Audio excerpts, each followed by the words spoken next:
नमस्कार, मैं हूं आपके साथ विभा उपाध्याय और आप सभी दर्शकों का अन्नदाता कार्यक्रम में स्वागत करती हूं। हमारे देश का किसान जन का पोषक है, वो श्रम का देवता है, अन्नदाता है। उसमें ही भारत की आत्मा निवास करती है और ऐसे ही किसानों की प्रगति के लिए हम खेती बाड़ी से जुड़ी हुई बहुत सी नई लाभकारी जानकारियां हर रोज सुबह लेकर आते हैं। तो चलिए कार्यक्रम शुरू करने से पहले देखते हैं क्या है आज के अन्नदाता में। धान की फसल में लगने वाले रोगों की रोकथाम।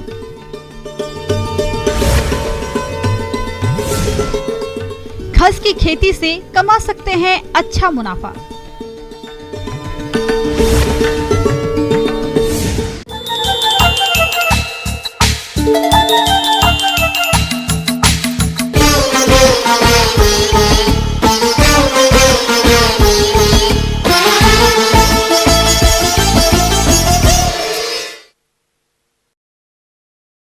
प्रदेश के जिन किसान भाइयों ने समय से धान की रुपाई कर दी थी, उनकी फसल अभी बढ़वार की अवस्था में है और इस समय फसल पर कई प्रकार के रोगों का प्रकोप हो रहा है। ऐसे में रोग की पहचान कर समय पर इसका नियंत्रण करना जरूरी होता है, नहीं तो पूरी फसल बर्बाद हो सकती है।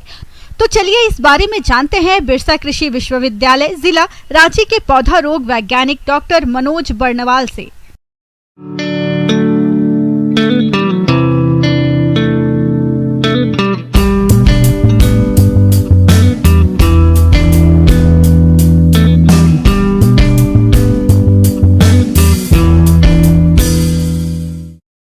किसान भाई, आज हम आपको धान में लगने वाले बीमारी, खास करके ब्लास्ट, जिसको हिंदी में हम झुलसा रोग कहते हैं, दूसरा शीत ब्लाइट बोलते हैं और शीत ब्लाइट को शीत अंगमारी रोग भी कहते हैं। ये दोनों बीमारी फफूंद जनित रोग है। सबसे पहले हम ब्लास्ट की बारे में चर्चा करेंगे। जैसा कि अभी मौसम बना हुआ है, अभी झुलसा रोग आने का संभावना बहुत ही ज़्यादा है। झुलसा रोग का लक्षण सबसे पहले पत्ती में दिखाई पड़ता है। पत्ती में ये एकदम सुई के नोक की तरह शुरू में धब्बा बनता है जो भूरा रंग का होता है। आगे चल करके धीरे ये आँख के आकार का या नाव के आकार का ले लेता है। जिस तरह से हमारे आँख में बीच में काला काला गोल धब्बा बनता है, ठीक उसी तरह से पत्ती में भी आँख के आकार का धब्बा बनता है, जिसके बीच में छाई के रंग का धब्बा आ जाता है। धान का ये रोग देश के लगभग सभी हिस्सों में फैला हुआ है। खासकर उत्तर बिहार का ये प्रमुख रोग है। ये रोग है जो धान की फसल को बिचड़ा से लेकर फसल पकने तक नुकसान पहुंचाता है। इस रोग के कारण पत्तियों पर भूरे रंग के धब्बे बन जाते हैं, जिससे पौधों की बढ़वार कम होती है। इस तरह से पत्ती का जो धब्बा बनता है आँख के आकार का, वो धब्बा दिखने पर निश्चित रूप से कह सकते हैं कि झुलसा रोग का प्रकोप है। इसका अगर पत्ती में रोकथाम नहीं करते हैं तो निश्चित रूप से कह सकते हैं कि उसके खास करके बाली पे भी लक्षण दिखाई पड़ते हैं। जनरली हम लोग यही कहते हैं खरपतवार को हटा देना चाहिए 30 दिन के बाद में तथा 45 दिन के बाद में 2 बार घास को हटा देना चाहिए। दूसरा, रोग रोधी किस्म, कि कुछ किस्म ऐसे होते हैं जिसमें झुलसा रोग का प्रकोप नहीं होता है। जैसे उदाहरण के तौर पर IR 64 एक धान का वेराइटी है, जिसको लगाने पर कह सकते हैं कि झुलसा रोग का प्रकोप नहीं के बराबर या बिल्कुल ही नहीं दिखाई पड़ेगा। तीसरा, अगर रोग के लक्षण दिखाई पड़ते हैं जिसमें पत्ती में लक्षण आते हैं, तो उस समय में हम लोग खास करके ट्राइसाइक्लाजोल, जो मार्केट में बीम के नाम से आता है, 6 ग्राम दवा प्रति लीटर पानी में घोल बना करके छिड़काव करने पर निश्चित रूप से इस रोग को रोका जा सकता है। इसके अलावा मार्केट में साफ नामक फंजीसाइड्स है, जिसमें कार्बेंडाजिम प्लस मंकोजेब दोनों दवा का मिक्सचर है। ये भी धान के बीमारी को रोकने के लिए बहुत ही कारगर है। धान का खैरा रोग, ये समस्या जस्ते की कमी के कारण होती है। इस रोग के लक्षणों की बात करें तो पौधे की निचली पत्तियां पीली पड़नी शुरू हो जाती हैं और बाद में पत्तियों पर कत्थई रंग के छिटकवा धब्बे उभरने लगते हैं। रोग की तीव्र अवस्था में रोग ग्रसित पत्तियां सूखने लगती हैं, कल्ले कम निकलने लगते हैं और पौधों की वृद्धि रुक जाती है। इसकी रोकथाम के लिए खेतों में 25 किलोग्राम जिंक सल्फेट प्रति हेक्टेयर की दर से रोपाई से पहले ही खेत की तैयारी के समय डालें। अगर खड़ी फसल में ये रोग दिखाई दे तो 5 किलोग्राम जिंक सल्फेट तथा 5 किलोग्राम चूना 1000 लीटर पानी में घोलकर 1 हेक्टेयर में छिड़काव करें। अगर रोकथाम न हो तो 10 दिन बाद पुनः 5 किलोग्राम जिंक सल्फेट तथा 2.5 किलोग्राम चूना 600 से 700 लीटर पानी में घोलकर छिड़काव करें। इसके अलावा जो शीत ब्लाइट बीमारी है, शीत ब्लाइट बीमारी खास करके हम लोग देखते हैं कि इसका रोग भी लक्षण जो खास करके 1 नंबर खेत जिसको हम लोग 2N1 बोलते हैं, उसमें इस रोग का प्रकोप बहुत ही ज़्यादा देखने को मिलता है। ये भी फफूंद जनित रोग है। इसके लक्षण भी सबसे पहले तना पर जो खास करके शीत जिसको इंग्लिश में हम लोग शीत बोलते हैं, शीत में लक्षण दिखाई पड़ते हैं। उसमें ऐसा लगता है जैसे मानिए पानी का धब्बा उसमें चोट लग गया हो, तना कमजोर होकर के सड़ने लगता है और पूर्ण रूप से वो सड़ करके गल जाता है, तो जिससे उपज में भारी कमी आ जाती है। तो इस तरह से उसके लक्षण दिखाई पड़ते हैं। शीत ब्लाइट के बारे में बोला जाता है, जो ही रोग का लक्षण दिखाई पड़े तुरंत आप उसमें हेक्साकोनाजोल नामक दवा का छिड़काव करना चाहिए। 1 ml दवा प्रति लीटर पानी में घोल बना करके छिड़काव करेंगे तो शीत ब्लाइट को रोका जा सकता है। कुछ रोग रोधी किस्म है शीत ब्लाइट के, उसको भी अगर लगाया जाए तो निश्चित रूप से कर सकते हैं, आप आसानी से बीमारी को रोका जा सकता है। एक और तरीका ये भी है, वेलिडामाइसिन एक दवा है जिसका 2 ग्राम दवा प्रति लीटर पानी में घोल बना करके छिड़काव करेंगे तो आसानी से हम इसको रोक सकते हैं। तो मैंने दो दवा का नाम बताया, पहला हेक्साकोनाजोल जिसको हम लोग कंटाप प्लस के नाम से जानते हैं।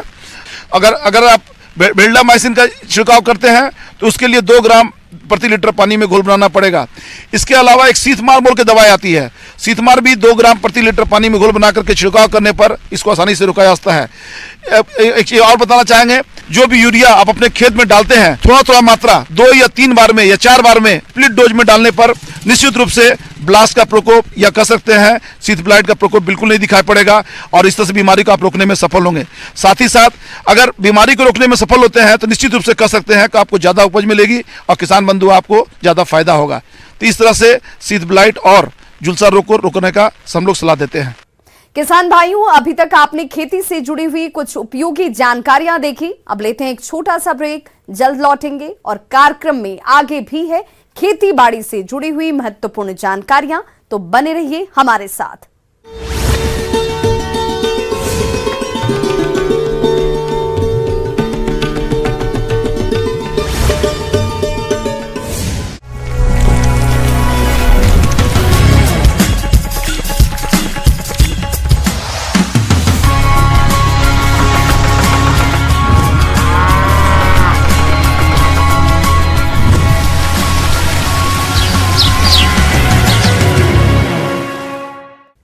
ब्रेक के बाद एक बार सभी दर्शकों का एक बार फिर से अन्नदाता में स्वागत है। चलिए रुक करते हैं अगली कड़ी की ओर।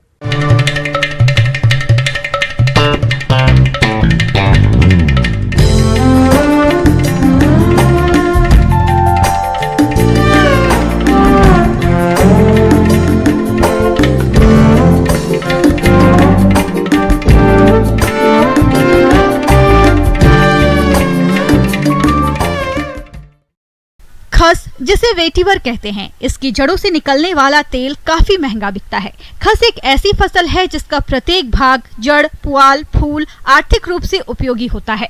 खस के तेल का उपयोग महंगे इत्र, सुगंधीय पदार्थ, सौंदर्य प्रसाधनों और दवाइयों में होता है। किसान कम मेहनत और थोड़ी बहुत देखभाल करके इसकी खेती से अच्छा खासा मुनाफा कमा सकते हैं। तो आप किस तरह से करें इसकी उन्नत खेती, इसके लिए देखिए हमारी खास रिपोर्ट।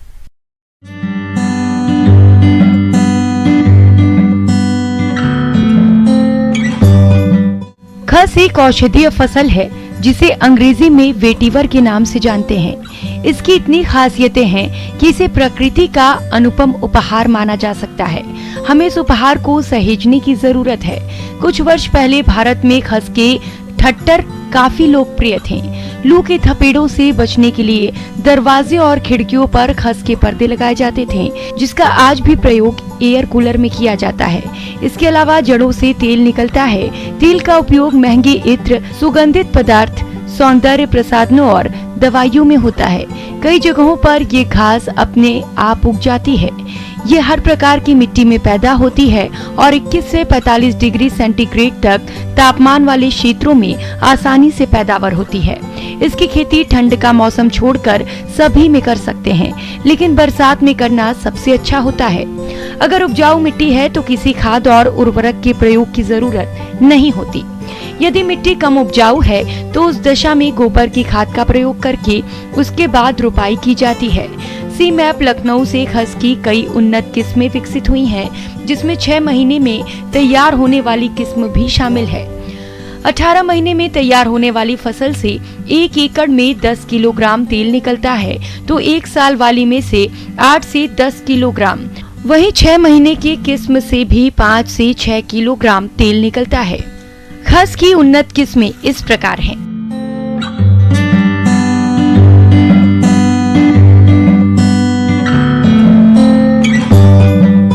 इसकी रोपाई पुरानी फसल से स्लिप लेकर की जाती है।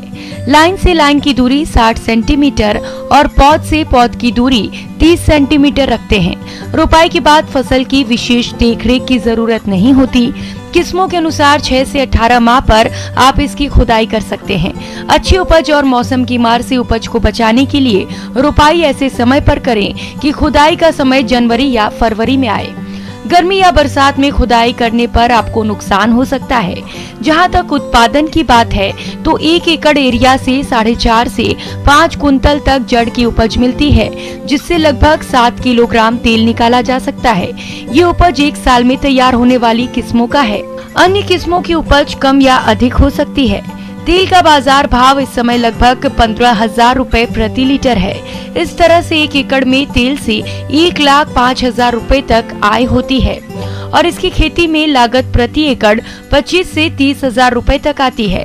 इस लागत का 80% खर्च तेल निकालने में ही होता है। इसकी खेती में तेल उत्पादन के अलावा तेल निकालने के बाद जड़ों का हैंडीक्राफ्ट उपयोग होता है।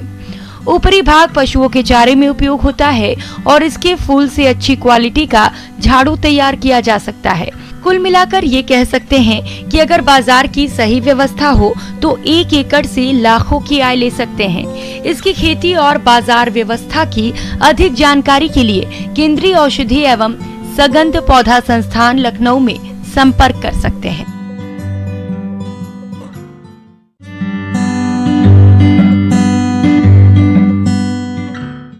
आगे और भी हैं खेती बाड़ी से जुड़ी हुई बहुत सी रोचक जानकारियां, पर यहां रुकेंगे एक छोटे से ब्रेक के लिए। जल्द हाजिर होते हैं।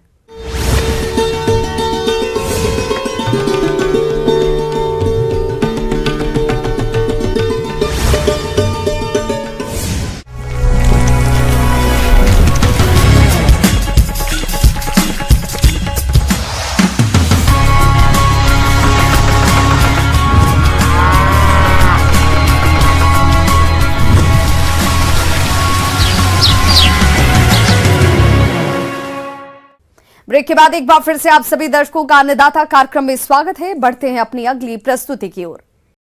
आमतौर पर जब किसान भाई कोई पशु खरीदते हैं तो कई बार पशु विक्रेता द्वारा धोखाधड़ी का शिकार हो जाते हैं, क्योंकि ऐसे बहुत सारे तरीके हैं जिनसे पशु के अवगुण छिपा लिए जाते हैं, जिनसे उनकी उत्पादकता का सही अंदाजा किसानों को नहीं हो पाता है। अगर किसान पशु खरीदने के समय कुछ साधारण बातों का ध्यान रखें तो इससे होने वाले धोखे से बच सकते हैं। तो चलिए इस बारे में विस्तार से जानते हैं कृषि विज्ञान केंद्र जिला बांका के कृषि वैज्ञानिक डॉक्टर धर्मेंद्र कुमार से।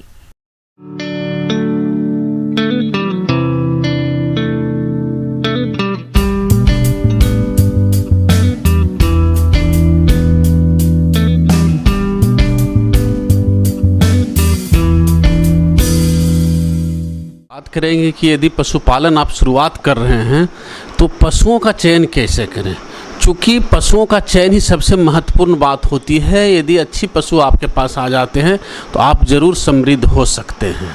तो सबसे पहला पहल जो होती है अच्छे पशुओं का हम लोग चयन करें, खरीदारी करें।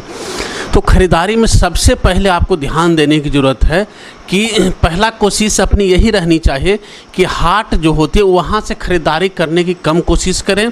आस पड़ोस जो आपके जान पहचान वाले फार्म वाले हैं जो पहले से पशुपालन कर रहे हैं उनके यहाँ से गाय खरीदने की कोशिश करें। गाय या भैंस जो भी पशु है उनके यहाँ से खरीदने की कोशिश करें ताकि वो अच्छी गाय आपको दे सकें। पशुपालन व डेयरी व्यवसाय में दुधारू पशुओं के दूध देने की क्षमता का बहुत ही महत्वपूर्ण स्थान होता है। इसलिए गाय भैंस की खरीदारी करते समय कुछ विशेष जानकारी होने की जरूरत हो जाती है। अगर आप पशु खरीदने जा रहे हैं तो ध्यान दें, तिकोने आकार की गाय अधिक दुधारू होती है। ऐसी गाय की पहचान के लिए उनके सामने खड़े हो जाएं।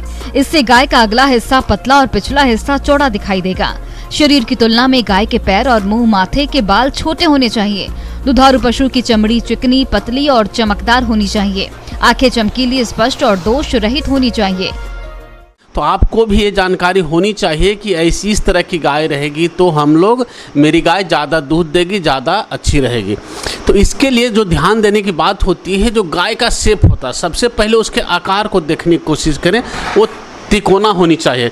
जैसे कि आप फ्रीजियन गाय, जो भी संकर नस्ली गायें देखते होंगे तो तिकोना शेप लिए हुए रहती है, और देसी गाय जो छोटी नस्ल वाली गाय होती है वो तिकोना शेप में नहीं रहती है। तो पहली बात है। दूसरी बात, उसकी स्किन मतलब चमड़ी पर नज़र डालें। चमड़ी जो होगी, जो दुधारू पशु होते हैं, दुधारू गाय होती है, उनकी चमड़ी जो होती है पतली होती है, इसके बाद चमकीली होगी तो और चिकनी भी लगेगी आपको देखने में। तो इस तरह की गायें दुधारू होती है, ज़्यादा दूध देती है। तीसरा बात है कि उसके थन पे ध्यान देने की ज़रूरत है। थन के पास देखिएगा, थन के ऊपर जो भी नस होती है, खून की नस जो होती है, वो जितनी अधिक उभार रहेगी, उसके बाद वो टेढ़ी मेढ़ी रहेगी, उतनी पशु अधिक दुधारू होती है। इसके बाद एक दूसरी नस होती है जो कि उसके पेट से होकर थन तक आती है ना, उसको मिल्क वेन बोला जाता है।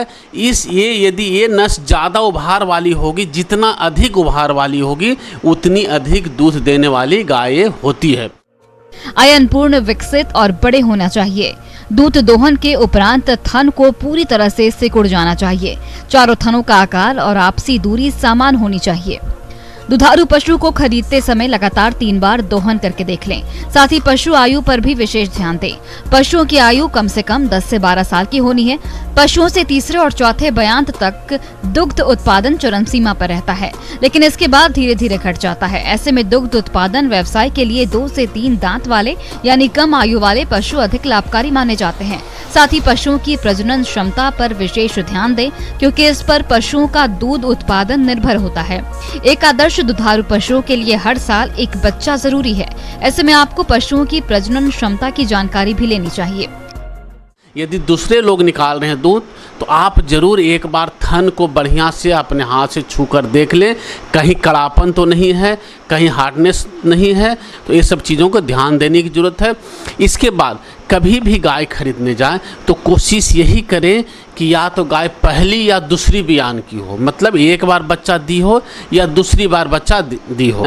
उसके साथ साथ ये तो सभी लोग जानते हैं कि जो भी गाय होती है उनके साथ यदि बाछी हो, मतलब फीमेल काफ हो, तो बहुत ज़्यादा अच्छा रहता है। और उम्र के हिसाब से भी देखेंगे तो 2 साल से मैक्सिमम 3 साल तक की ही गाय पशुओं का खरीदारी करनी चाहिए। आजकल के समय में क्रॉस संकर नस्ल की गायों पर भी ज़्यादा नहीं ध्यान दें, फ्रीजियन या जर्सी पे आपको ज़्यादा ध्यान देनी है। देसी नस्ल की साहिवाल गाय होती है, इस पे ध्यान देने की ज़रूरत है। इसकी खरीदारी करें तो बहुत अच्छा रहेगा।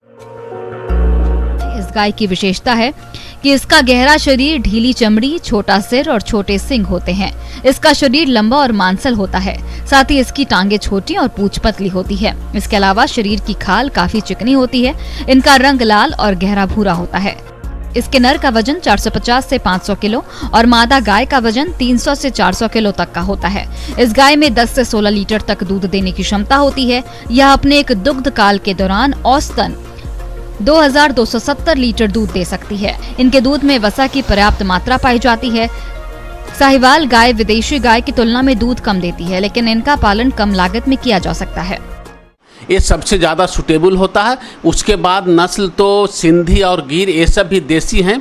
दूध के आधार पर जो सस्ती गाय मिले वो खरीद लेना। अपनी साहिवाल बहुत अच्छी नस्ल की गाय है, साहिवाल का पालन कीजिए, बहुत अच्छा रहेगा। इसके बाद यदि भैंस की तरफ जाते हैं कि भैंस में कौन सी नस्ल का पालन करें, तो भैंस में मुख्य रूप से मुर्रा, सुरती और मेहसानी 3 सबसे ज़्यादा पॉपुलर है, जो अपने यहाँ सरवाइव करती है, बहुत अच्छी रहती है।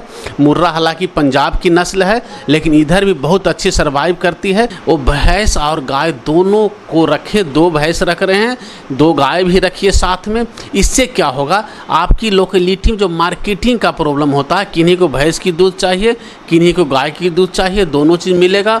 और यदि आप सोसाइटी में देते हैं, मतलब कम्फर्ट को दूध देते हैं, तो उसमें क्या होती है कि दोनों मिक्स करके देंगे तो आपको फैट अच्छी मिलेगी, जिसके कारण कीमत भी आपको अच्छी मिलेगी।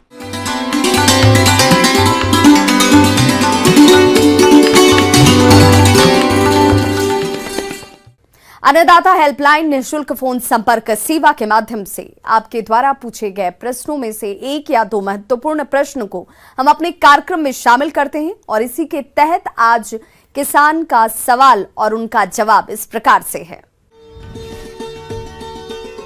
अन्नदाता निःशुल्क फोन संपर्क सेवा के माध्यम से पूछे गए प्रश्नों में से आज हमने जिस प्रश्न को कार्यक्रम में शामिल किया है उसे पूछा है ग्राम गुदली पोखर, जिला रांची के कृषक रामनाथ महतो ने। ये ड्रैगन फ्रूट की फसल में किए जाने वाले जरूरी कार्यों के बारे में जानकारी चाहते हैं। तो रामनाथ महतो जी, आपकी जानकारी के लिए प्रस्तुत है कार्यक्रम का ये अंश।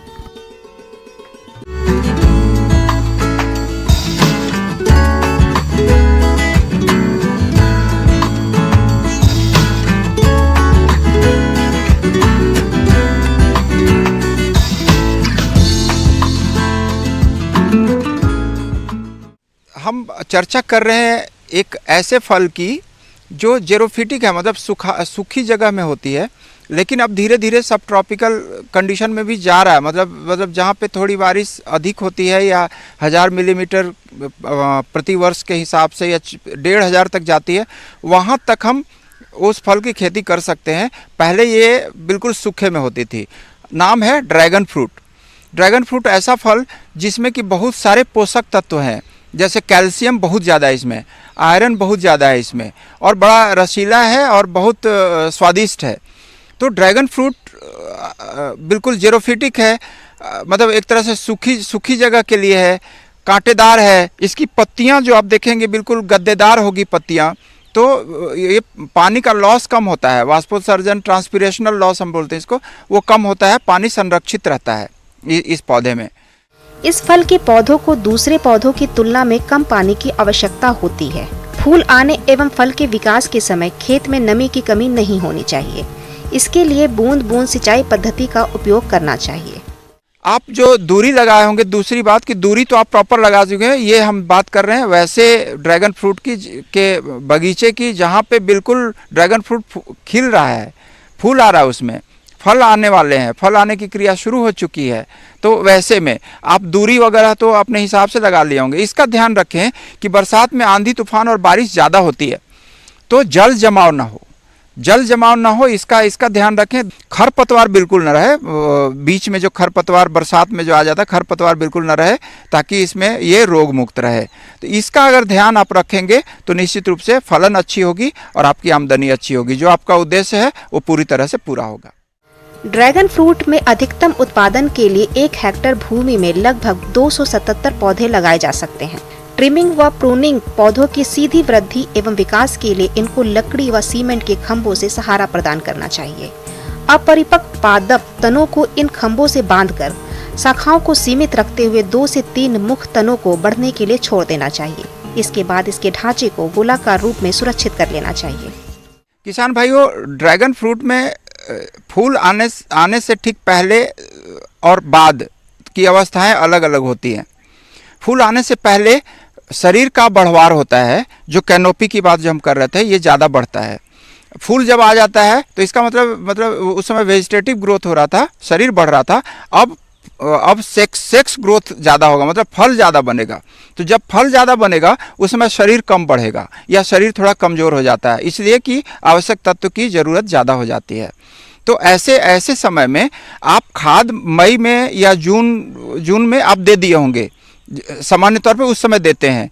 लेकिन अगर नहीं दिए हैं तो आप बरसात के समय गोबर की सड़ी हुई खाद या वर्मी कंपोस्ट, केचुआ खाद आप निश्चित रूप से लगभग 10 किलोग्राम प्रति थाला के हिसाब से आप इस्तेमाल करेंगे, तो जो फूल लगने का समय है, फल लगने का समय है, वो फल लगने के समय में जो आवश्यक पोषक तत्व की ज़रूरत होती है वो ज़रूरत पूरी हो जाएगी और अंततः फूल अच्छे आएंगे, फल अच्छे लगेंगे।